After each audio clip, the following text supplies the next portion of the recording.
Good morning, good afternoon, good evening, and welcome to the Jerusalem Center for Public Affairs War Room Update. We are over 260 days into the war with the terrorists in Gaza. It's not only Hamas, it's Palestinian Islamic Jihad, it's the Al-Aqsa Martyr Brigades, it's the Popular Front for Liberation of Palestine. It's a whole spectrum of terrorists that are operating in the Gaza Strip. They're all acting together, all acting for that common cause of the destruction of Israel. It started obviously back then on the 7th of October with the murder of 1,200 people and the taking of over 250 hostages into the Gaza Strip. We still have now 120 hostages being held in the Gaza Strip. 8 of them have American citizenship. 5 of them have UK citizenship. There are dozens of countries represented within those hostages. No one really is doing so much about that. Israel is trying to fight on the ground to destroy the Hamas capabilities on the one hand, both its governance and its military capabilities, and at the same time to bring about the freeing of the hostages. Those are two goals that don't always go together, with the Hamas, with the terrorists, suggesting that Israel give up, accept a ceasefire in order to bring about the release of some of the hostages, but really not really giving back all of the hostages, not guaranteeing that all of the live hostages will even be released on the first stages as a condition for then moving forward. But for that, they want, obviously, for the war to end. And that war isn't ending. At the moment, the IDF forces are operating still in the central Gaza Strip, in Gaza City, around Gaza City, unfortunately also taking casualties there. And we're also operating in Rafah, that southern city of the Gaza Strip that borders on with Egypt. We've now taken control of that famous Philadelphia corridor that we've discussed many times, that area adjacent to and parallel to the border with Egypt. Egypt's obviously quite vexed by that because we're now discovering the length and the breadth and really the scope of the tunnels that Egypt had allowed Hamas to dig underneath the border as a means to supply itself with weapons that were flowing freely through the Sinai into the Gaza Strip. Not only weapons, cars, all types of goods and commodities that were coming in through those tunnels. Now, as the IDF has been operating, as we've seized the Rafah crossing, Egypt suddenly isn't willing to play ball anymore. They're not willing to allow any of the aid to go from the international community to go through the Sinai, through Rafah, and on to its really, its target is the civilian population in Gaza. But as we saw recently, reports saying that over 80% of the aid that has gone into Gaza has been commandeered, taken over by the terrorists as a means to A, sustain themselves in their fight against Israel, and B, also to sell that food on, the food that they got for free, that they're selling on to the Gazans as a means to really to recuperate their financial losses and to ensure that they make, the claims have been made that there's been $500 million of profit for Hamas during this war just on selling on aid to the starving, as it were, according to the ICC prosecutor, the starving Gazan population, when at the same time we're seeing videos coming out of Gaza of an abundance of food, Israeli fruits being sold on the streets of Gaza. There isn't even a spike tremendously, according to the Gazans, in the price of the food. It's relatively normal prices, and yet the ICC prosecutor still claims that Israel is using starvation as a means of warfare against the Gazan population. Really, I think he should get a better idea of what starvation is and what starvation as a means of warfare really means in our context. Moving up to the north, what we've seen in the last few days is really an escalation by Hezbollah on all fronts. Hezbollah is worried. Hezbollah has heard over and over again that Israel has almost finalized, if not already finalized, its preparations for responding to the 8-month, almost 9-month war of attrition that's been going on. Hezbollah, Lebanon, the country of Lebanon, attacking Israel. It's not only Hezbollah. We can't only say that it's that one rogue terrorist group. Hezbollah is Lebanon. Lebanon is Hezbollah. and Lebanon eventually will pay the price. We've seen really a number of reports coming out that even foreign diplomats are starting to leave Lebanon on their droves. We've seen intelligence reports coming out that Hezbollah, as we already knew, this has really been common knowledge for quite a while. Hezbollah has been storing its massive stockpiles of long-range weapons, smart bombs, and UAVs in the civilian airport of Beirut. That obviously turns that target into a proper military target.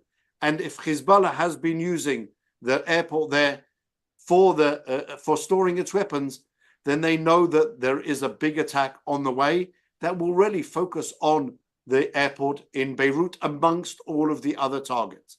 The Houthis in the south have continued on with their aggression in the Gulf of Eden and coming up to the Red Sea, attacking a number of targets, saying that it attacked a UK vessel, saying that that even attacked a US war vessel. We're not really sure what they're talking about on most of those occasions, but that threat does exist, and a number of vessels have been hit by the different weaponry employed by the Houthis. Now, obviously, the connecting thread between all of those is Iran pulling the strings really of its puppets, of its proxies all around in order to attack Israel from every single point possible, from the north, from the south, from the southwest, from the southeast, even from Judea and Samaria, the Iraqi militias moving into Syria, all part of that Iranian plan to strangle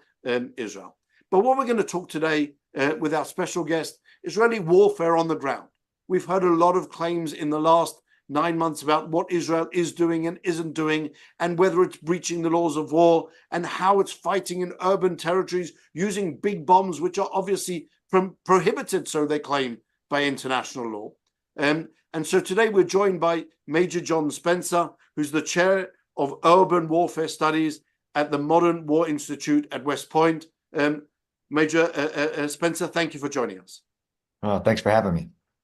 It's amazing to be able to maybe have a discussion, if we could, on your impressions of what's actually going on the ground. You've been to Gaza a number of times during this conflict. What would you say is the reflection of what's going on the ground? I would say, as I've visited, to include into Khan Yunis with the 98th Division, what's going on the ground is a very restrained use of force to achieve the goals set by Israel in Gaza, within the political context of what Israel has to the world that Israel lives in, where they're held to a double standard, if not a triple standard. Actually, based on my research of over a decade of urban warfare, Israel's held to a standard that doesn't exist, a standard that no military's ever followed. And I knew that as I observed from October 8th on, Israel preparing for the operation, in Israel launching the operation to achieve its goals, to bring the hostages home, to remove Hamas from power, to dismantle their military, and to secure the southern border, that Israel used very strong restraints, from evacuating cities to the use of munitions, despite all of the international condemnation. And I hope we get to talk about that. But basically everything that's been said about the IDF has actually been the opposite of what I've observed in reality, to include frontline forces, their demeanor, the restraints on the use of force that all militaries impose, the use of tactics that no military has ever tried to prevent civilian harm, and doing the job despite the constraints of the world, where statements from political leaders say things like the correct number of civilian casualties is 0. Well, that would mean don't fight the war, because there's never been a battle. But this is also the first war I've ever observed in my long history both as a serviceman in the U.S. Army and as a student, where not only did people believe there could be a daily civilian casualty count, but they took the word of a terrorist organization on what it would be, and just started parroting a terrorist organization's numbers, which is the exact strategy that they want to get the world, the United Nations, United States to force Israel to be defeated. And because really that's what I think, all the way up to your comments in the beginning about what Hamas wants. Hamas wants Israel to be forced to accept a Hamas victory. That's pretty much straightforward. If anybody thought that Hamas was going to give up the hostages or conduct a unilateral surrender and disarmament, I mean, it's just foolish based on just Hamas's history, let alone war. It's amazing when you say that Israel is held to a double standard, John. It's something that myself, my background is in law, as you might know, having advised also the Israeli forces on really the laws of war, and suddenly you realize that the standard that's being applied to Israel has no connection to the laws of war whatsoever. It doesn't matter how many precautions we take. It doesn't matter how many warnings we issue. It doesn't matter how cautious we are using smart bombs instead of other munitions. It seems that we're being vilified for everything. To what extent, John, do you believe that that will have an impact on really future wars, but really of Western countries against terrorism? Is this not going to set a new standard, which even though no other country has ever been required to meet that standard, this will now become the standard? Or do you believe that nonetheless it will remain a double standard simply for Israel? That's a great question. And actually, as you know, and as I've had to learn, I mean, the laws of war are very, I think, strong and very clear on proportionality, necessity, precautions, everything. It's very clear. I've also been asked, do I think we need new or additions to the law of war? No, I think we have a crisis of people just understanding what they are. But then also, which I think people don't understand, when an expert comes up and says Israel is doing something different than somebody else has done, and they compare apples to oranges, I am 100%. I've been trying to write about it. One, you have to assume this is more than just about a nation in war, because as I've picked apart every allegation waged, from the use of starvation as a form of war, indiscriminate bombing, all these libels, or genocide. I mean, it's crazy that you have to see that it's more than just a misunderstanding of the law of war. It is, because it's Israel. I am very concerned, though, that the standards that the world, whether it's the United Nations or others, are trying to imply are the standards, would then become a standard for not just against terrorists, in war in general. And I think the use of bombs in urban areas is one of the examples, right? Where Israel was just condemned for the use of, let's say, a 2,000-pound bomb in an urban area, despite it being a very heavily used munition in past wars, like the United States using over 15,000 in the first Gulf War, over 5,000 when I did the invasion of Iraq in less than a month, because it's a very standard military munition to hit an enemy in a bunker underground, which we know Hamas built its whole strategy to use its tunnels and to continue to go at a deeper depth, so you couldn't get to them. And then they put people on top of them, civilians that they want to sacrifice. But there's been this growing interest in the human rights community to ban the use of all bombs, missiles, mortars, artillery in urban areas, period. Like I've known about that for a long time. So I knew where the accusation came from, but then the way that the world took it on, how dare you use a munition of that size in an urban area, even if you've evacuated all the civilians, like you're predicting, which is what I'm very concerned about. If you think that that's the future, that in any war, a Western military who's following all the laws of war, despite the other side not, to include a state actor like Russia or Iran, anybody else, which the law accounts for. Like we still, because of our moral values of our nation, follow the laws of war in the application of force in war. But if this standard, like these, well, you can't do that, you can't go into a city unless you've evacuated it, all of these would actually have huge implications to the point where nations can't wage war. I agree that the laws of war, as you know, were put in to put limits on the brutality of war, especially the Geneva Conventions after World War II. Like, we're never going to indiscriminately bomb civilians to try to force their leadership to give up the will to fight.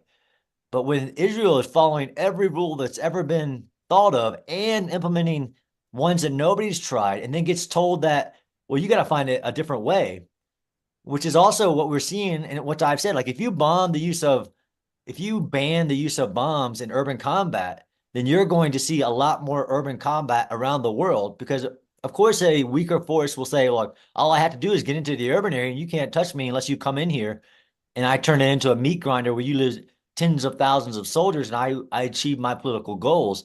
You're 100% right. This double, triple standard that Israel is being held to will come back to bite the world in the future. And that's part of the discussion that's been going on about the use of munitions, this almost unique requirement that Israel only use smart munitions, that it only use smart bombs that can go through the windows of every single apartment block and only surgically take out the terrorists. That's never been a standard in warfare whatsoever. Just the basic idea that, well, there are 2,000-pound bombs to acquire. They've been produced. They've been mass produced. That means someone must be using them, and we're not buying them from Russia. We're not buying them from Iran. We're not buying them from terrorist organizations that are serial abusers of the laws of war. We're buying them from or getting them from the United States, from countries that do have a long-standing tradition of respecting the laws of war. So how do you think that our whole discussion, really, it seems that we're getting confused between humanitarian law, the laws of war, and human rights law? Well, let's all put flowers into our guns and all be friends. They don't seem to go together, and yet that's the standard that appears to be applied to Israel. Yeah, absolutely. And you know this better, right? Why do most U.S. military law manuals don't call it international humanitarian law? They call it the law of armed conflict, because international humanitarian law allows this conversation, and the human rights activist groups, like Human Rights Watch and everything, they do great work. But their actual agenda is to prevent all war, right? And if you ban war, again, there's a long history of trying to put the limits on war, which has actually led to more destruction. This is where I've argued in the United Nations and other places, there is this large initiative to, at first it was banned and now it's restrict the use of explosive wide area formed weapons in populated areas, where it's literally bombing everything from not just smart munitions, but every artillery round, right? We used 35,000 artillery rounds in a 5-month battle in Raqqa. I mean, urban combat is hell, but people don't realize that people are driving it into urban areas with this ideal that, hey, you military guys, you fight your wars if you want, just do it, just go out and stand in the open and attack each other. That's never happened in war. It's not going to happen. I agree with you. It's very concerning. And some people believe, well, when that time comes, it'll be different. But this has been like, okay, for Israel, like everybody acknowledged they were attacked, and you did a great summary of the invasion of Israel that happened, the act of war of Hamas. Israel, accordance with the UN Charter, Article 51, responding in self-defense. But then somebody thought that there was a different way, right? You don't need to go into the urban areas to bring the hostages home, to remove Hamas from power. Like, it's anti-intellectual. It is, I understand the human rights groups, and it isn't law, right? It's not even human rights law, but the human rights group, like, hey, look, do those things, but there can be zero civilian suffering. Even when the actual combatant, it's the first in history that I've ever seen, not the Nazis, not the Japanese, not even ISIS, did things to get their entire population killed and says that's what they want to achieve their political goals. I've never seen that.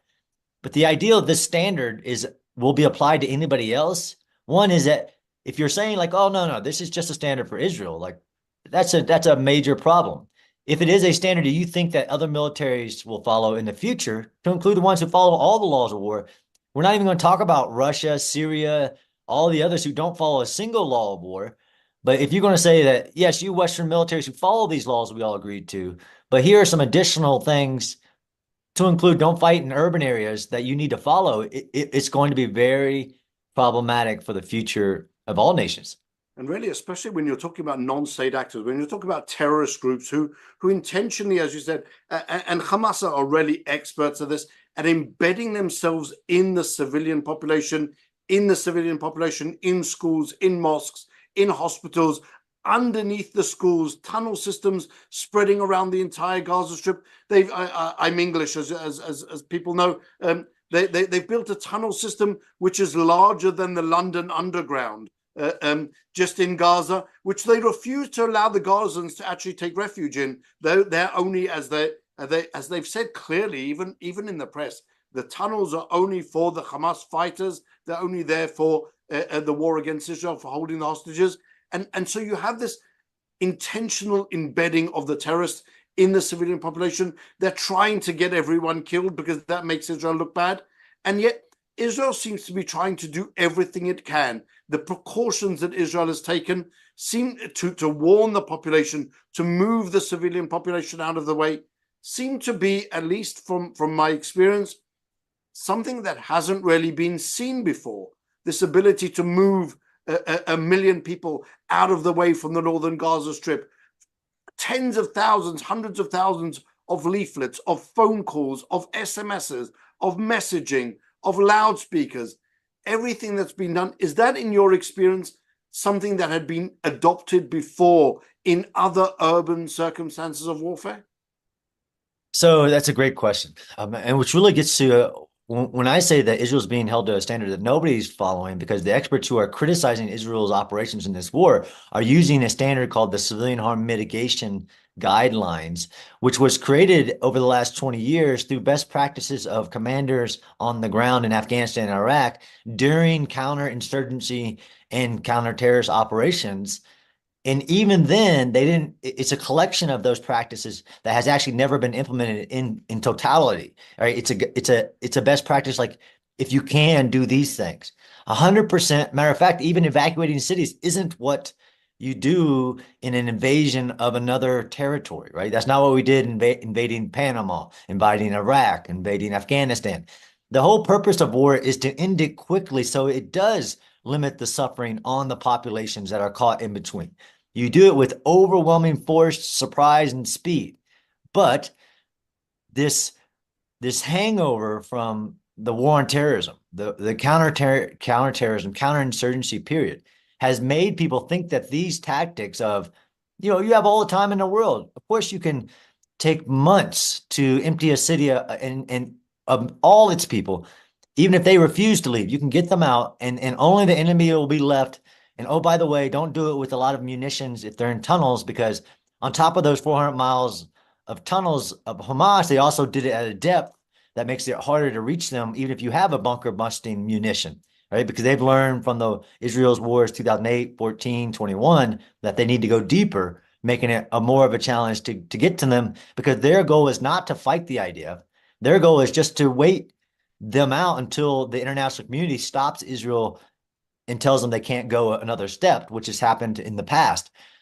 But no, all those things you listed, some of those things, the main standard practice in a counterinsurgency situation. And again, Hamas is not an insurgency. Hamas has governed Gaza for 15 years. It's not a state. You call it a statelet. They had all administrative control, built a massive military, squandered billions of dollars instead of improving the lives of the Palestinian people in Gaza to build this terror military complex. So that the idea of even applying these standards of, first, okay, don't go in with amazing speed to overwhelm the enemy and make them believe that they shouldn't resist because they've lost the will to fight, which is the goal of war. But first, wait. Israel did that. It waited over 3 weeks before launching after October 7th to allow civilians to leave. And the world said, well, you can't do that. You can't evacuate 1 million people out of northern Gaza and into southern Gaza, into the Al-Mawasi humanitarian zone. Like literally, they said you couldn't, and Israel did, and effectively did, of over 850,000, which is like 85%, even in a counterinsurgency war, would be a very high standard of success of evacuating the civilians, then launched their ground invasion. And then, even when the world said, well, that's not good enough, started handing out their maps. No military in the world's ever done that. Handed out their maps. The IDF handed out their maps to the civilian and to Hamas and telegraphed every move they were making. They used advanced technologies, flying drones with speakers, using cell phone presence to know where the civilian presence was, and then not going into those areas until they've been evacuated. People don't understand during the ceasefire, Hamas shifted all the civilians back into areas and increased the population of like Khan Yunis by 300%. Israel has done more of these things that were used in counterinsurgency wars, not in wars, which is, again, when people give you the comparison, like the whole condemnation and why I've been so vocal of like every comparison since October, the fact that is most destructive of any war in the last 20 years. Like, okay, who's had a war in the last 20 years? Counterinsurgency operations are different. One of the differences is time. So everybody gave Israel advice on the way to do it, on the way to bring the hostages home. Don't launch a ground invasion. Just use raids. Well, I know it'll take you a few years to get your hostages home, but just use raids and strategic strikes to take out Hamas leadership. Like, that's anti-historical. Like, it's never happened. No military has ever been successful in doing something like that. So why would you think that would be working? No military's ever been required to do that. Correct. I mean, it's crazy, right? So it's crazy that it's unfortunate, one, that this is this double standard. It's not even a double standard. It's like a standard that doesn't exist, that's never been in place.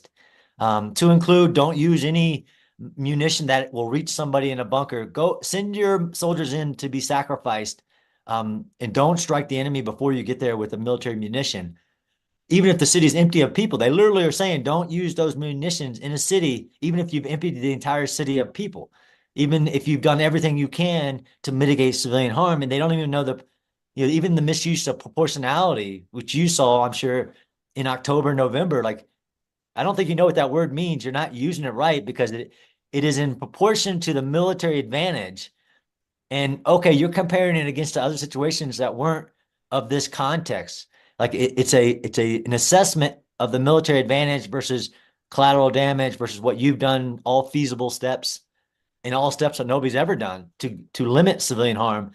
But this is the calculation of zero civilian casualty. There's never been a war in the history of humans where there's been a war where there have been zero civilian casualties. Yes, we've created all kinds of things to limit civilian casualties. But Hamas, like you said, spent years developing a environment with the sole purpose to get civilians killed if Israel ever entered that environment. And like you said, even with all the libels of Israel not helping in humanitarian crisis, when the UN, like 1,000 trucks are sitting in Kerem Shalom right now, and the UN says, well, it's not safe enough for us to deliver it, and there are armed groups taking the aid, so we're just not going to do it. I mean, it's very problematic, not just for Israel, because, like, you're right. If this was another country, would somebody tell them, like, hey, look, what you're doing there, you can't keep doing that. You need to find a different way to achieve your goals, legitimate goals. We all recognize it. It's a just war. Those are legitimate goals, but you need to find a different way. Well, what's your recommendation? Well, just don't do it. So I'll add in even another part of the equation, which I think people tend to ignore. If that wasn't the standard, even that it was applied in Afghanistan, in Iraq, which were, I don't know, 7,000 miles away from any US soil, here we're dealing with a situation where Gaza is immediately adjacent to Israel, where we still have, to this day, mortar attacks being carried out from within the tents and the humanitarian zones. The terrorists are still fighting and still firing weapons at us and still firing projectiles at us. And so we also have to add into not only the equation, not only the way that the war is conducted against these terrorists, but also the urgency of the action. It would be the equivalent of having thousands of US hostages being held in a bunker in Iraq, what would the American people, what would the US administration do in that kind of a situation? Would they say, well, you know what, we're not going to go in and fight with all that force. We're just going to go in and use surgical weapons to carry out surgical attacks. And who would even accept that type of an argument? I guarantee the American people wouldn't accept that argument. And that's a good question, which has been asked, like, what would America have done in the same situation? Choose a border, had somebody not just invaded and taking hundreds of hostages and started bombarding, 4,000 rockets launched on October 7th, 9,000 more launched since then, and continuous rocket. General Mark Milley, who was the chairman of the Joint Chief of Staff for two presidents, said, what do you think that I would have recommended to the US president for us to do? We would have used overwhelming military force to achieve our objectives of bringing our people home and securing our borders and protecting our nation as quickly as possible. Step one would be ensuring that a single rocket emanated out of the enemy territory headed towards our civilian areas like Los Angeles, let's say if you were on the southern border. General Milley has been very vocal. Of course, we would have used overwhelming force, immediate force. We have multiple divisions within a few hours of readiness that would have launched immediately to achieve our goals. And it's anti-intellectual to believe that doing all this limited civilian harm. If you do it, which is what the case study will show, as I'm a researcher, is that what you have only done is protracted the war and increased the suffering. All of these groups who want to limit the suffering of war have, in this case, increased the suffering, not because of Israel, but because of Hamas and the pressure, hey, find a different way to achieve your goals. But we all agree, yeah, fine, you want to find a different way. Well, that's not what the United States would have done. Of course not. Or any other large nation under imminent threat, under attack of that scale on their borders. But why is Israel okay? But what you've actually done is you own the suffering from any real humanitarian crisis, the civilian deaths. That the number, of course, is a lie. It is not accurate. There's not that many civilian casualties. But some of that is because of the way you forced Israel to execute this campaign, because Israel is dependent on other nations for its survival, because like I'm sure we'll talk, it's under attack at this moment by many enemies, not just Hamas, but it wants its civilians home quickly. But this way has caused hostages to stay in captivity longer. This way has caused civilians to die. This way has caused civilians suffering. So that's the problem with applying this to the future, is that you would increase the brutality of war. And what we're seeing also with the numbers of people being killed, we don't even know what the truth is. There's 1 week in the war, and I kid you not with this example from a UN organization that said in one given week there were 468 people killed. Of them, 500 were women and 1,500 were children. It's truly incredible when you see these numbers being thrown around, written on UN websites that are then quoted around the world by world leaders in the International Court of Justice, and there's no real basis to them. And so, where have you ever seen other situations, John, where the source of the information on the civilian casualties is the terrorists themselves? When anyone was fighting ISIS, did anyone rely on the ISIS numbers to say, well, this is how many civilians you've killed? Or was there even a basic requirement for there to be some type of verification, some type of authentication? There's never been a case like this where they're taking the word of a terrorist organization who admittedly will not tell you if any of the numbers they're providing are actual combatants, individuals partaking in the hostilities, like the recent historical hostage rescue operation Israel did, and the world immediately starts numbers of civilians killed.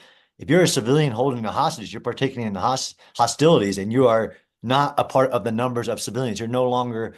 So the numbers that have been all announced by Hamas do not account for a single combatant or a person partaking in the hostilities. But I've never seen a war or a battle or anything where somebody asked during the war, hey, anybody, what's the civilian to combatant ratio? And that's going to be our justification to use force to create one, to cause one of you to stop, like Israel. Like, look, what's your civilian to combatant ratio?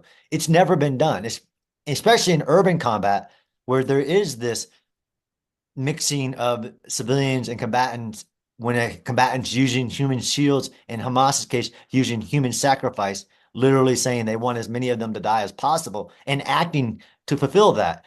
I've never seen anybody take a terrorist word of the number, the entire world, never question where the number comes from, as all the experts, and I'm sure you know, show like if you took the terrorist number, which is not right, you know it is developed by, yes, body that's come into the hospital, this amazing electronical registrar of, but it's also any report of a missing person, to include a Google Doc of report your martyrs here, to a social media post that I don't know what this person is. That all goes on the list, but nobody will ask that question when they use wage to libels against Israel that they're intentionally causing civilian harm, when every bit of evidence shows that they are doing the opposite of intentionally. They're trying to prevent civilian harm despite Hamas's actions.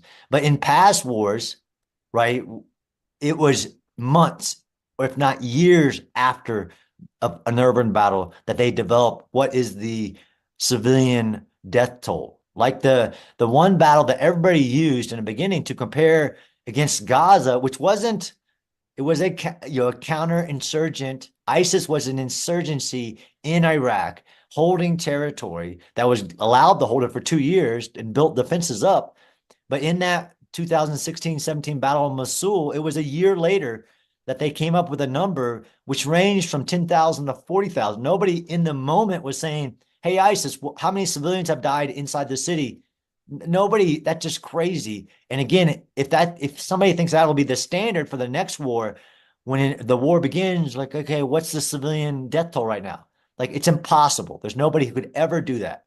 But that's the way that the laws of war and really the reception of wars, it really comes up over time. It's state practice, and then opinion jurors. This idea of, well, what should be the standard that's applied to the different wars, and so really what you're saying is that by holding Israel to the separate standard, there'll be one of two things: either every future war of Western nations against terrorists will be truly have to be fought with 2 hands and 2 legs tied behind your back, or you're going to be accused of committing war crimes because they're not going to meet the standard that Israel has set and was still vilified for. So really, what does that say about the next terror war? Because that's the nature of the beast. The terrorists do all they can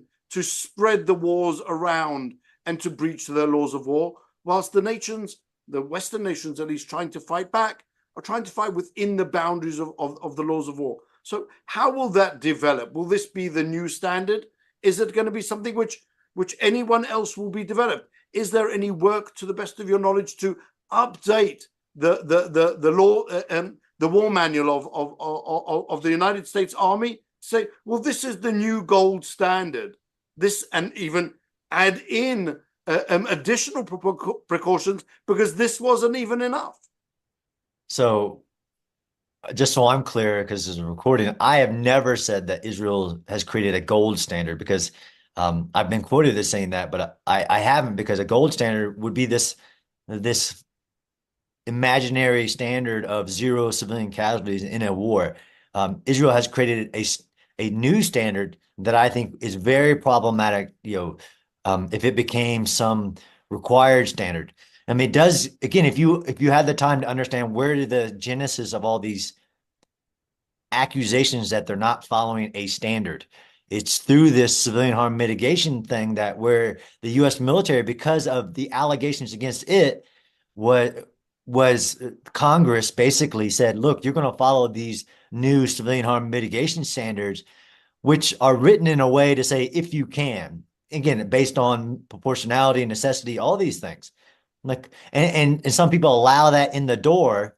Like I said, I think there's this initiative, which I'm holistically against, to limit, restrict, and originally it was banned the use of explosive weapons in populated areas. And it's a political declaration, as you know, that has the intention to become one day, maybe possibly customary law, to where, again, this leads to, in my opinion, more destruction, more violence, especially in terror groups or any non-state actor that's trying to achieve a political goal. Like, not just the use of lawfare, where they use all these laws of war, like hospitals are protected, which for Israel has become hospitals are untouchable, which is literally a vignette of the problematic misapplication of what the law actually says. So if you let a new customary law or whatever come in the door saying where you can, restrict the use of these type of tools in urban combat, and then the world, because war is a contest of will. So what Hamas has done basically in convincing the world that these things are illegal, and mass media propagates those despite what's actually happening on the ground. We used to call it the Cronkite effect from Vietnam War. We used to call it the CNN effect. I don't know if you want to call it the Twitter or whatever effect, when even if it's not a law, there's so many things that people believe are laws that aren't laws. And if we get to this place where this standard that Israel has becomes not a real law, but not even a customary law, but like a misbelieved law, like the fact that hospitals are untouchable. Hospitals are very protected. And Hamas used every hospital in Gaza as a military The purpose. military base. Yeah, for military purposes, on purpose, because it's a highly protected area where you're required by law to announce to the enemy who's using it to stop using it, and then take all precautions to prevent the harm to the wounded, to the medical staff, everything, which Israel did. But that's basically the tiptoeing into actual beliefs where you can convince populations that their own military, which I have run into, where Israel, like, this is what they've said. Is that right? Are they violating a law of war? Like, no, they're actually going above and beyond all the laws of war. But where you get to the point where, this is where people don't understand. Hamas is not trying to defeat the IDF. Hamas's strategy, which the world has fallen into, is to convince the world that Israel is doing something wrong, and that there is this great misbelief on what Israel is actually doing, and that all the suffering will just stop if Israel stops. Like, no, that the suffering for the Palestinian people will increase and will continue because Hamas says they don't care about their own people. Yeah, that's exactly it. That's the goal of all of these terrorists. They don't care about their own people. They have no respect for human lives. The lives of the Gazans or of the Lebanese in the north are simply pawns to be played with in this goal of trying to destroy Israel. And whilst it's understood that these organizations don't have the capability, the military capability, to actually destroy Israel, what they're trying to do in the international arena, and sadly succeeding, is to just delegitimize Israel, to put Israel in the corner as the offender, as the abuser of human rights, as the abuser of the laws of wars, when really the opposite is the true. That's the projection of their activities and of their behavior. And really, so that takes us up in just the few minutes that we have left, John, to going up to the northern arena. We've seen, as I said in the introduction, really a war of attrition with Lebanon going on now for almost 9 months, and that war is now getting to the point where it's about to boil over. The massive IDF operations in Gaza are coming to a limited end, and now it's time to go north. And suddenly, the U.S. administration is again sending the USS Eisenhower into the Mediterranean Sea, an aircraft carrier. What do you think that means of the U.S. assessment of the potential of really a substantial explosion in the north? Yeah, it's so, this is the crazy world we live in, where Israel has had to justify its right to defend itself in the international community, in the media, despite all these lies, and despite even the failure to recognize that while people say they don't want another front, the fact that Hezbollah began attacking viciously Israel in an act of war on October 8th and have launched thousands of rockets, drones, mortars, artillery at Israel to where which any other nation would be unacceptable, where 80 to 100,000 citizens are homeless for over 8 months. Any other nation that would be unacceptable. But because Israel has to justify its right to defend itself, this is the point where we're at, where we continue to say, well, we don't want escalation. Nobody wants a second front. And then, okay, put pressure on the other party attacking Israel, and while Israel doesn't respond, to stop doing that. The rotation of the U.S. carrier strike group as the Eisenhower leaves, but the Theodore Roosevelt replaces it. I don't think that's a sign of U.S. policy. I think that I'm actually very proud of the U.S. policy that the United States will defend Israel. But I know that war is politics.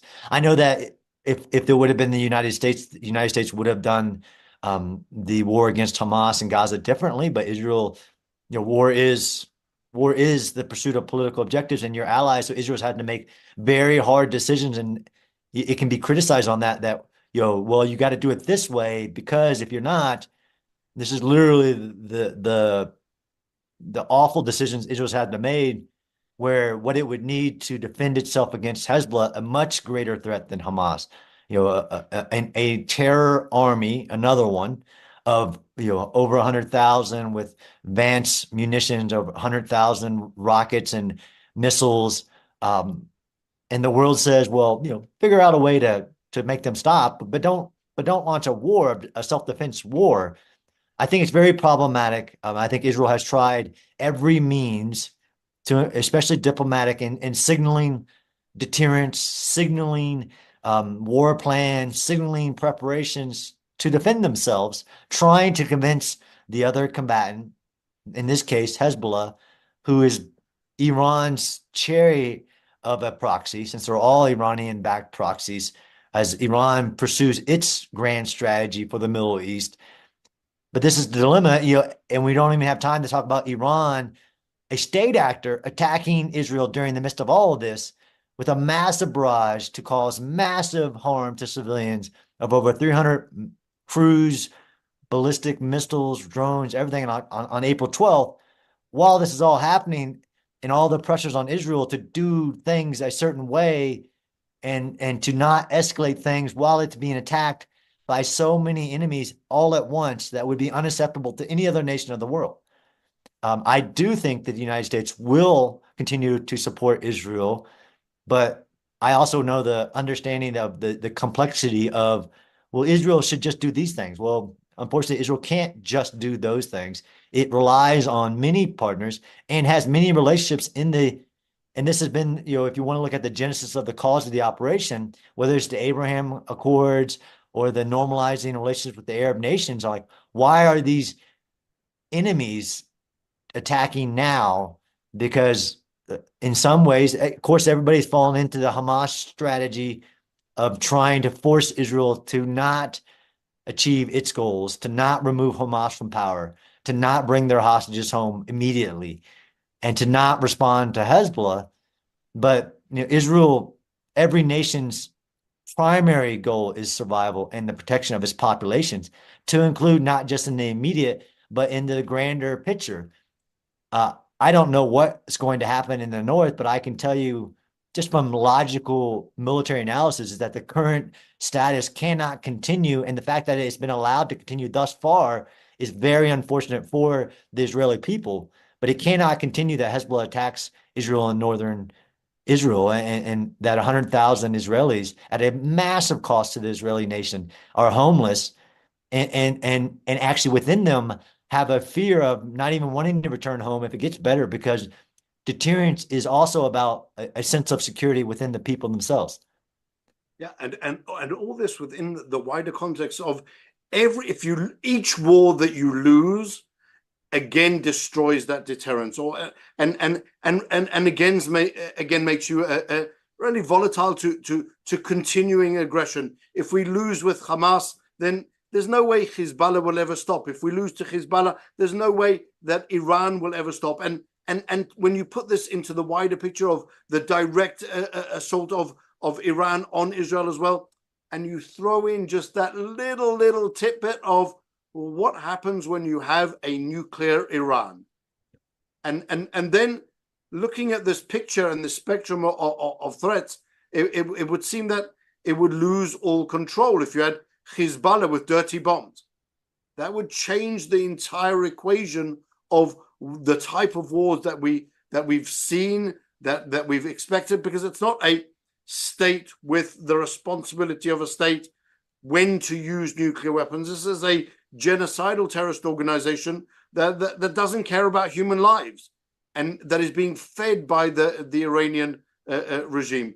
Unfortunately, John, as much as I would like to continue on, our time has almost run out. Most of these programs, unfortunately, discuss not a small amount of doom and gloom, and so I like to try and end with a positive note. So one positive note that you can think of going forward as to where do you think that Israel is winning the war, losing the war with God? Let's just focus with Hamas at the moment. Yeah, I think they're absolutely winning the war, but I can't tell you if they're going to win the war.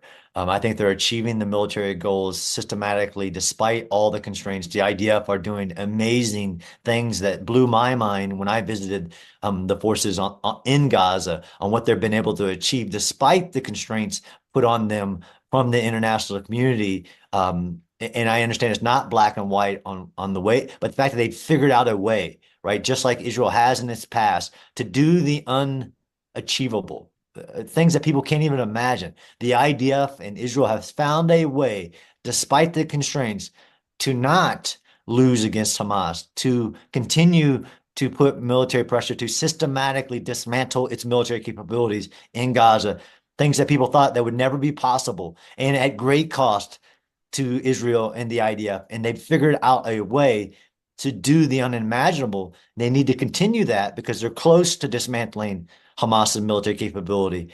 But I can't tell you where it's going to go because of the complexities of the political situation and the threats to Israel at the moment. That is indeed. I think part of the complexity of what's going on here is that you have a country that's fighting for its life, being subjected to individual, unique, really unprecedented standards in a war where the ingenuity that has been used through the war is something which really is mind-blowing, to be able to move civilian populations en masse from one point to another, to a third point, to ensure that everything that they need on the way is then catered for. At the same time, a massive humanitarian effort, which you know is also supporting and funding and emboldening your own enemies. I think it's a situation which no one really has been in before, and I would really hope that no one will be in that situation again. But yet, that's the situation that Israel and the IDF finds itself in, and that's only with Hamas. When we look further towards Lebanon and towards Hezbollah, I think things are going to be even more complicated, even more lethal for Israel as a country, with the capabilities of Hezbollah, which really we would need to carry out a substantial preemptive strike in order to destroy as much of their capabilities as possible. And that's something which it's not even really a preemptive strike because the war is ongoing, but really a first big strike, which we would have to see coming up soon. So in the meantime, John, thank you again for joining us, and thank you for your insights. It really has been a pleasure to watch and hear your analysis all the way through the war, giving that clear voice of both morality combined with the understanding of warfare, which seems to have been so distorted by so many people along the way. And it's really refreshing to know that there's a voice of sanity out there. Well, thank you. And one comment that I'll leave you with, since you mentioned it and made me think about it, is that the innovations of Israel and the IDF will save the lives of Americans in the future, from their approach to active protection systems on their vehicles, to how to deal with tunnel warfare, to how to preserve and protect civilians in combat. It will save lives in the future, just like their innovations after the Yom Kippur War, how they did the unthinkable, changed the entire U.S. military, especially the land doctrine. It will save lives in the future. So that's for me, another reason why I do what I do, because I know the amazing things that the IDF are doing will save lives around the world in the future. I think that the technology that's been used to and has been developed to carry out that subterranean, the tunnel warfare, the wind coats that have been that's the technology that's been put onto the tanks in order to fight off all types of RPGs and smaller weapons. I think those are definitely things that in the future we'll see being employed by other armies. So in the meantime, again, thank you, John. For our audience, thank you for joining us. We will be back again with you on Wednesday at 4 o'clock Israel time. And we hope to see you again then. Until then, keep safe, everyone. Just enjoy the next few days coming up. Thank you. Bye-bye.